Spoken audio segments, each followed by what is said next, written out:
Eating together isn't just about getting fed. Even if nobody helps me, I can eat that, no problem. At least give me a challenge. It's about community, connection, and sometimes a little bit of drama. From ancient feasts to modern family dinners, where and how we eat has literally shaped our relationships and our cultures. If you believe our environment can change how we behave, stick around for this video because in the next 10 minutes or so, I'm going to explain 6 common dining space design mistakes I see people make very often. Let's get started. Mistake number 1 is bad lighting. This dining space is terrible and this is much better. Why? Lights. In the dining room, your choice of light fixture, the color of the light bulbs, and the position of the light can be the difference between an awkward dinner party or a very fun get-together. We are creatures of light. Our ancestors huddled around fires, drawn to the warm, comforting glow. Fast forward a couple of thousand years and we're still doing the same thing, only instead of fire, we call it ambience. So the key point here I'm trying to make is that your dining table should be bask in a pool of light instead of uniform lighting like the first image that we saw. Uniform lighting coming from one large overhead light is not a good idea. This is due to 2 reasons. First, uniform light feels very unnatural to us. Light that you find in nature is inherently uneven, whereas artificial light coming from big overhead lights is static, it's boring, it doesn't move, so it doesn't feel good to be underneath this light. The second reason is a pool of light that forms around the dining table creates a social circle. So anyone that's underneath this pool of light feels like they're part of a group. So then how do you avoid turning your dining room into a lighting disaster? You're gonna have some nice ambient light for the overall space and then a downlight over the table and some accent lighting all around to highlight any decoration you have on your walls, nice picture frames around your console table. And you can also make the pendant lights above the dining table dimmable so you can adjust how romantic or energetic you want the tone of the dinner to be.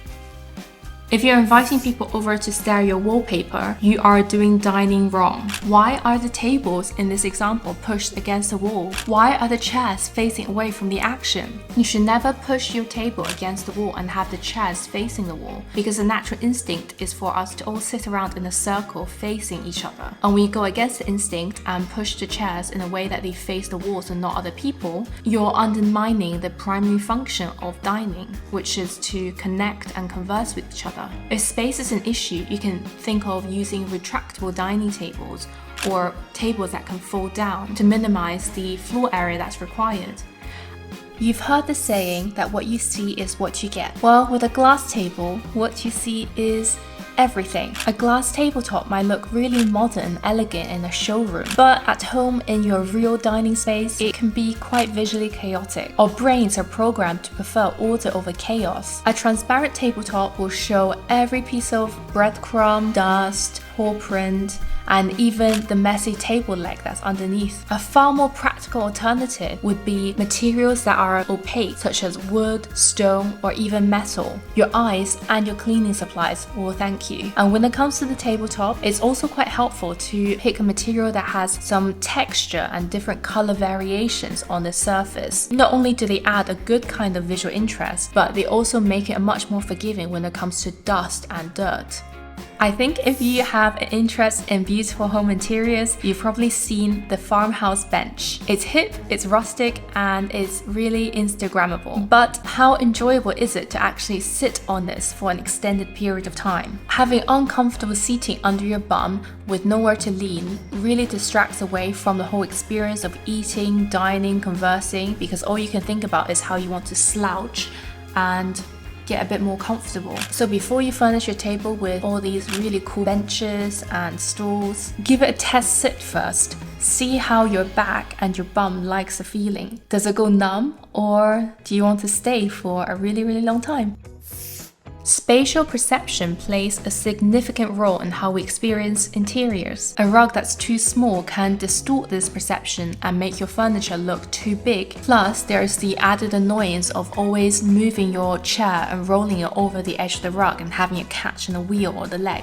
So to avoid this pitfall, you should always measure your rug before you get it. Make sure that the rug extends at least 60 centimeters beyond each side of the table, and this will ensure that the chairs sit comfortably on the rug even when they're pulled out. And you should also consider the material of your rug quite carefully. While things like sheepskin rug and wool are super luxurious, for a dining area where you're likely to spill a lot of food and drink over time, it's not ideal. An indoor-outdoor polyester rug would be a good choice. It's easy to clean, which you'll appreciate next time you invite around your overexcited friend with a bottle of wine. And a patterned rug, rather than a plain colored rug, is also much better at camouflaging spills and dirt and mess. This is why seats on buses, trains, carpets in hotels all have this kind of multicolored rug pattern because it just hides the dirt so much better. I mean, I'm not saying you should live in a dirty home, but I'm saying that if you find something that makes your home easier to maintain, do that.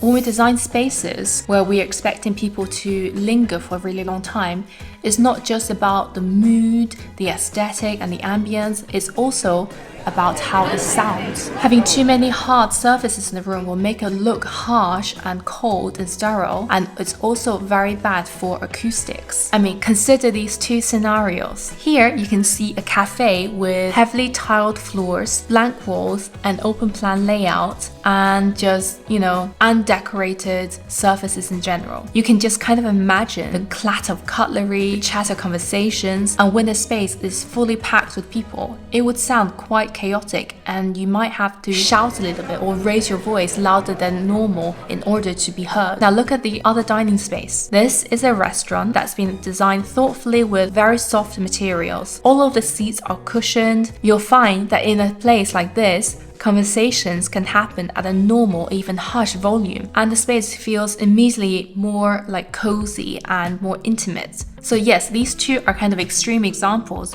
but I think it shows exactly what I mean. The introduction of soft materials like cushions, chairs, or table runners can absorb sound in your space and make it feel a little bit more cozy and less echoey. And if you have wall decor like books, art, pictures, it can break up the hard surface of your walls and make the acoustic bounce around a little bit less. I hope you found this video helpful. If you're interested to see other design tips for creating a beautiful home, make sure to check out some of my other videos.